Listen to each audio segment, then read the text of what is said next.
Perkenalkan, saya Sandi Tri Kurniawan. Saya merupakan mahasiswa ISI Yogyakarta yang sedang mengikuti Creator Camp Gimersia domisili Yogyakarta. Saya merupakan game designer dari board game berjudul Perang Jawa. Seperti namanya, board game Perang Jawa terinspirasi dari Perang Jawa 1825 sampai 1830 atau yang biasa disebut Perang Diponegoro. Pada board game ini, pemain diajak menjadi ahli strategi dalam Perang Jawa. Board game Perang Jawa dapat dimainkan 2-4 pemain yang akan dibagi menjadi faksi Jawa dan Belanda. Faksi Jawa dapat dimainkan hingga 3 pemain, sedangkan Belanda dimainkan 1 orang. Board game dirancang untuk pemain 13 tahun ke atas, dikarenakan tingkat kesulitannya yang memerlukan strategi. Perkiraan durasi permainan dari 25 sampai 45 menit. Objektif dari board game Perang Jawa ialah mengeliminasi bidak raja lawan. Pada permainan ini, kita akan mendapatkan 1 papan permainan, 1 dadu, 16 kartu peristiwa, 5 kartu bantuan, dan 40 bidak. Kita lanjut saja ke cara bermainnya. Setup awal permainan. Pemain Jawa akan mendapatkan 1 set bidak pasukan, yaitu infanteri, musketir, kavaleri, dan 1 bidak raja. Sedangkan pemain Belanda mendapatkan set bidak pasukan sesuai dengan jumlah pemain, 1 bidak raja, dan 1 bidak bantuan. Untuk lebih lengkapnya bisa dilihat di sini.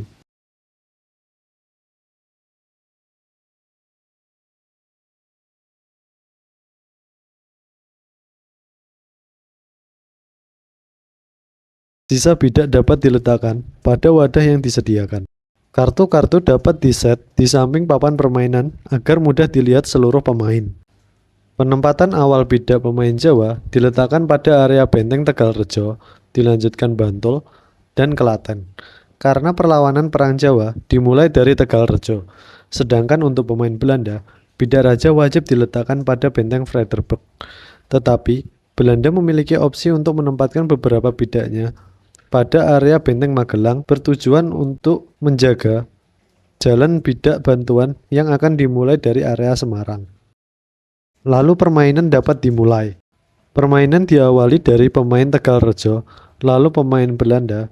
Jika dimainkan lebih dari 2 orang, dalam satu babak, pemain Belanda melempar sebanyak jumlah pemain Jawa. Dari Tegalrejo ke Belanda, lalu ke Bantul, lalu ke Belanda lagi, lalu ke Klaten, lalu ke Belanda lagi. Setelah melempar dadu, pemain dapat menggerakkan bidak sesuai jumlah angka dadu. Dalam satu lemparan dadu, hanya dapat menggerakkan 1 bidak. Seluruh bidak berjalan tegak lurus. Khusus bidak bantuan, hanya dapat berjalan di jalur bidak bantuan. Dalam satu lemparan dadu, pemain hanya dapat mengeliminasi 1 bidak. Bidak memiliki aturan tertentu untuk mengeliminasi. Aturan serang sebagai berikut. Infanteri kalah dengan musketir. Musketir kalah dengan kavaleri. Dan kembali kavaleri kalah dengan infanteri. Selayaknya permainan batu gunting kertas. Jarak serang bidak infanteri memiliki jangkauan 0. Pemain infanteri harus melewati petak targetnya. Lalu untuk bidak musketir memiliki jangkauan 1 menyilang. Sedangkan untuk bidak kavaleri memiliki jangkauan 1 tegak lurus untuk menyerang. Bidak raja juga memiliki aturan serang. Bidak raja dapat dieliminasi dan mengeliminasi seluruh bidak. Tetapi, bidak raja hanya dapat menyerang di area benteng, mau di benteng sendiri ataupun lawan, sedangkan bidak lain dapat menyerangnya dimanapun.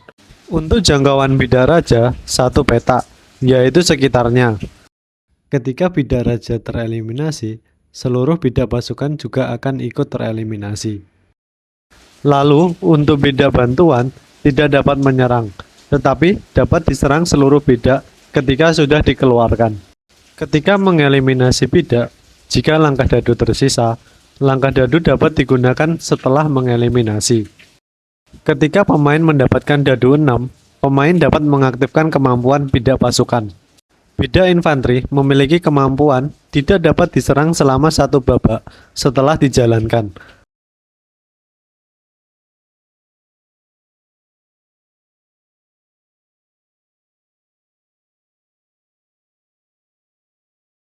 Bidak musketir mendapatkan tambahan jarak serang 1 petak.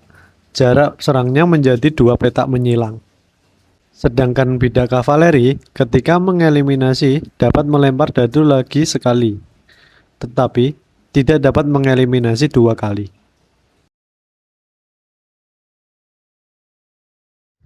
Seluruh kemampuan tersebut tidak dapat digunakan di area benteng.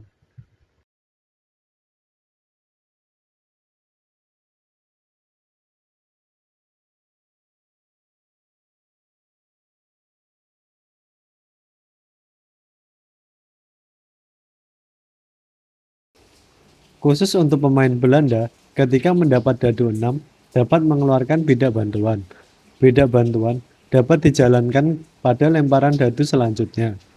Bidak bantuan hanya berjalan di jalur bidak bantuan. Ketika dieliminasi, bidak bantuan akan dikembalikan ke Semarang kembali.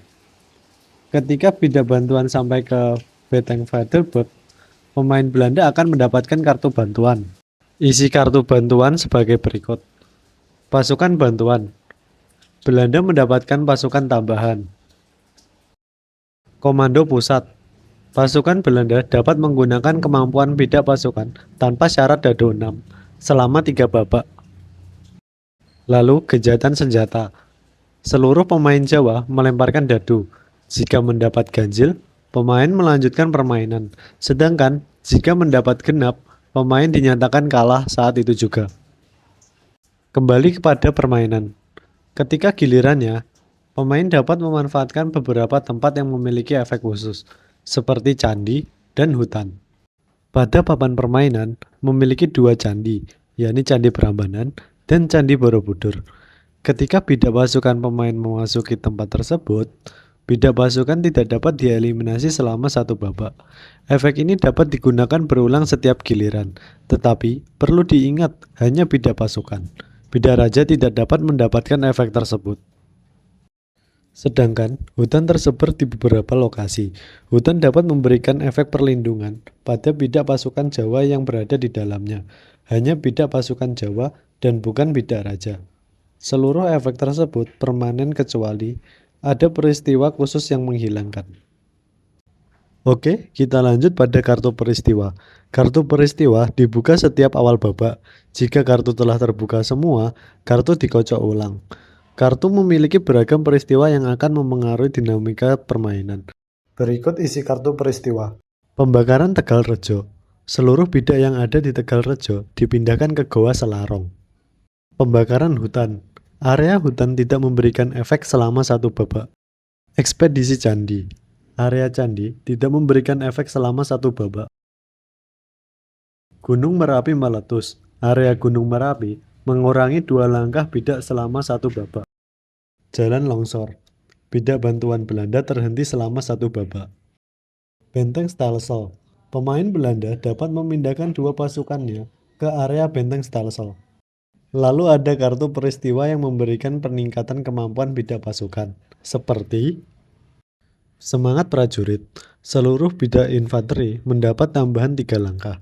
Tidak dapat diserang selama satu babak setelah dijalankan tanpa syarat dadu 6 selama satu babak. Senapan superior. Seluruh bidak masketir mendapat tambahan jangkauan 2 petak menjadi 3 petak menyilang tanpa syarat dadu 6 selama satu babak. Amukan kuda. Seluruh bidak kavaleri dapat melempar dadu sekali lagi saja ketika mengeliminasi. Tanpa syarat dadu 6 dapat mengeliminasi 2 kali selama satu babak. Peningkatan dari kartu peristiwa tersebut juga tidak dapat digunakan pada area benteng. Lalu juga ada penurunan kemampuan bidak pasukan sebagai berikut. Senjata rusak. Seluruh bidak infanteri tidak dapat mengeliminasi tetapi masih bisa berjalan. Bidak infanteri dapat dieliminasi seluruh bidak pasukan selama satu babak. Kabut tebal. Seluruh bidak masketir kehilangan jangkauan menjadi 0 petak masih dapat mengeliminasi dan berjalan. Bidak masketir dapat dieliminasi seluruh bidak pasukan selama satu babak.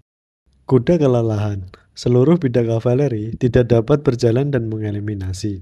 Bidak kavaleri dapat dieliminasi seluruh bidak pasukan selama satu babak.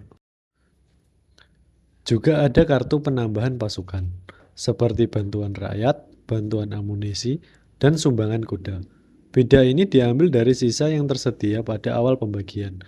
Jika bidak sudah diambil dan kartu terbuka lagi, pemain tidak mendapatkan bidak tambahan. Penambahan bidak ini hanya khusus untuk pemain Jawa. Bidak tambahan langsung diletakkan pada area benteng.